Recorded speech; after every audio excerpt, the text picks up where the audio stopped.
So in today's video guys, we have here Kuku ang brand and ang model is 1090. So ang sira nito guys, ito yung potentiometers. So yan, pati sa volume tsaka sa echo ng mic, ayun oh.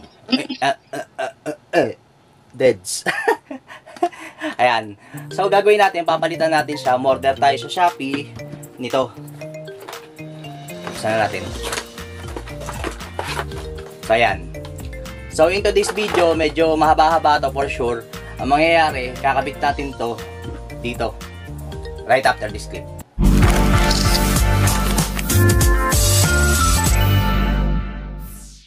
So guys, eto nga, ayan ang ipapalit natin dito. So yan, malaki malaki to kumpara dito. So may magaling na magsasabi na bakit hindi yung ganito na lang ang size ang kinuha mo. So guys, eto naman kasi nasubukan na natin, minsan na tayong bumili nito, okay naman. So eto na rin yung napili natin na ipamalit dito kasi maganda rin naman kasi ang bayo nito, maganda yung bigay ng base. So gagawin natin, kakatin na lang natin para magkasya siya. Yan, gugupitin natin. So ang kailangan natin is gunting. Tapos etong gunting para sa wire lang naman, etong lighter para sa mga wires para hindi mahirap buksan, and electrical tape. So tara, simulan natin. So ang unang gagawin, babaklasin natin ito, 4, and kailangan natin pala ng screwdriver. So we got it for you. Ito na ang Phillips screwdriver, 4 yan, bubuksan natin. 3, 2, 1. So ayan guys, nabuksan na natin. So ito ay para sa speaker, and ito naman ay para sa battery, ito ay para sa ilaw, and ito naman ay para sa FM antenna. So ito speaker, baklas.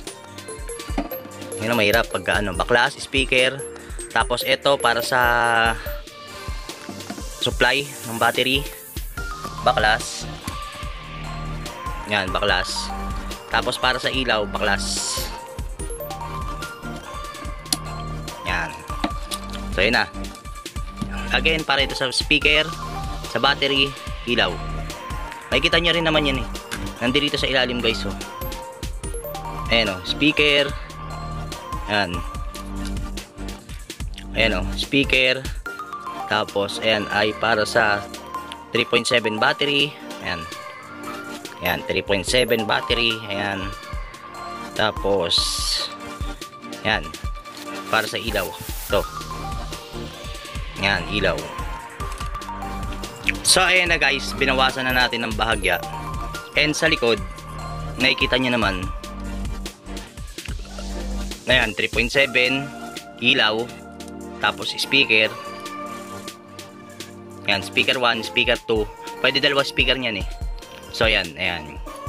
So kakabit na natin, kasya na siya dito. Pero babawasan pa natin sa taas tsaka sa baba. Yan. I'm more on to quality ng tunog guys. Hindi ako mahilig sa sa yung pagandahan ng itsura. Oo, may kasukat po nito. Pero kung ito naman mas maganda tunog, dito na ako. Parang ganun. So ayan na guys, naputol na natin yung 4 na kanto. Ayan, nabawasan na natin. And ito na siya. Yan.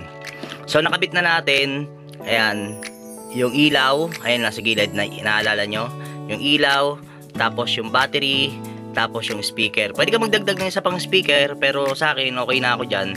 And then kakabit na natin ganyan. Yan. Yan. Tapos ito pa pala FM antenna. So ito yun guys. Ito. So ang gamit ng gunting, ayan, ito tsaka lighter. Yan, puputulin natin tapos dudugtong natin. So yung lighter guys, para hindi mahirap balatan pagka ganito sobrang nipis eh, laliteran na lang natin, ganun. So ayan guys, ito yung sasabi sa inyo yung dulo ng FM na wire. Lighteran mo lang, salain mo, ayan, tanggal na.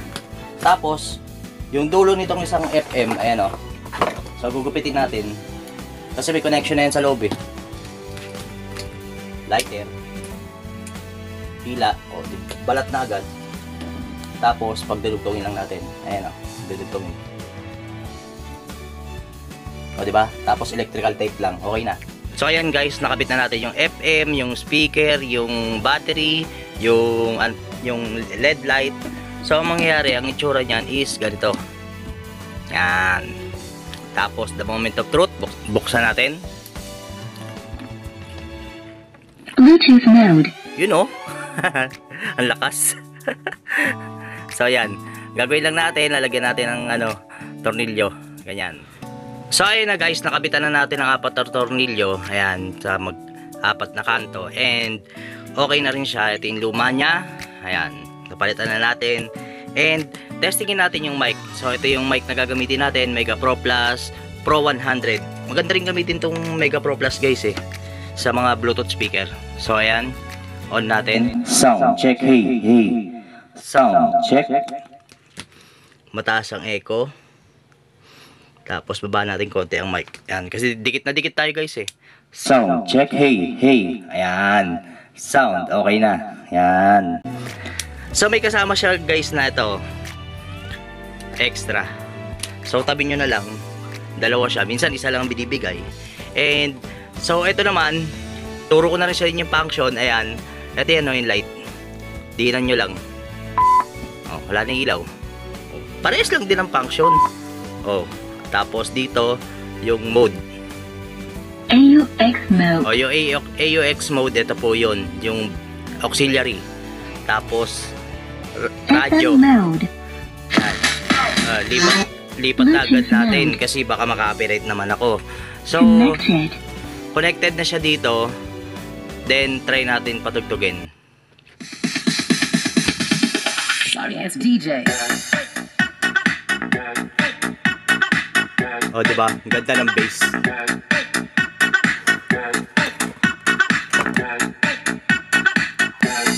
So, may kasama siyang remote, guys.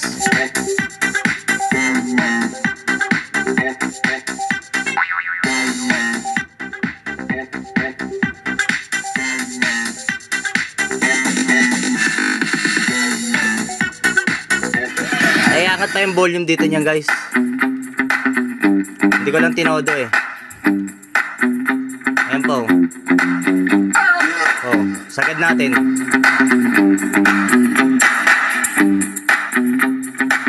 Stop!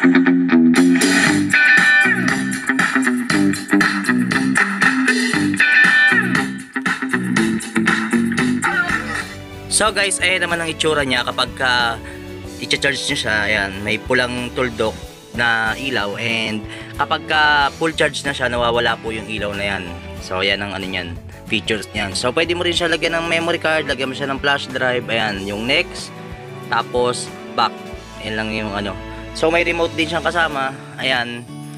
So ayan, 'di ba? Sosyalin na. Dati walang remote, ngayon may remote na.